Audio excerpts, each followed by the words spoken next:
ಎಲ್ಲರಿಗೂ ನಮಸ್ಕಾರ. ನಾನು ಪೂರ್ಣಿಮಾ ಅಕ್ಕ. ಇಂದು ಹೇಗಿದ್ದೇವೆ ಅದನ್ನು ಇಷ್ಟಪಡಿ. ಹಿಂದೆ ಆಗಿ ಹೋಗಿದ್ದ ಘಟನೆಗಳ ಬಗ್ಗೆ ನೆನಪು ಮಾಡ್ಕೊತ ನಮ್ಮ ದೇಹದ ಆರೋಗ್ಯನ ಕೆಡಿಸ್ಕೋಬಾರ್ದು.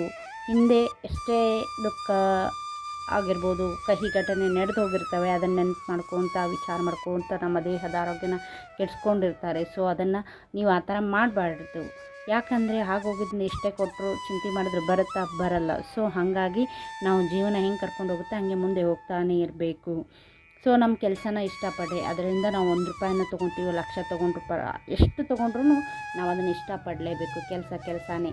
ಅಕ್ಕಪಕ್ಕದವ್ರನ್ನ ಇಷ್ಟಪಡ್ರಿ ಬಿಡ್ರಿ ಗೊತ್ತಿಲ್ಲ, ನಿಮ್ಮ ಕೆಲಸ ನಿಮ್ಮ ವೃತ್ತಿಯನ್ನು ಇಷ್ಟಪಟ್ಟು ಜೀವನ ಸಾಗಿಸ್ಬೇಕು.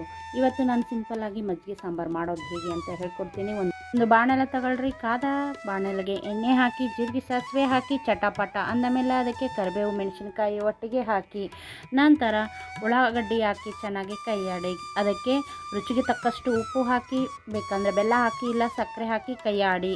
ನಂತರ ನನಗೆ ಕೆಂಪಿರಬೇಕು, ಅದಕ್ಕೆ ನಾನು ಖಾರ ಪುಡಿ ಹಾಕ್ತೇನೆ. ನೀವು ಬೇಕಂದರೆ ಹಸಿಮೆಣಸಿನ್ಕಾಯಿ ಅಷ್ಟೇ ಸಾಕು.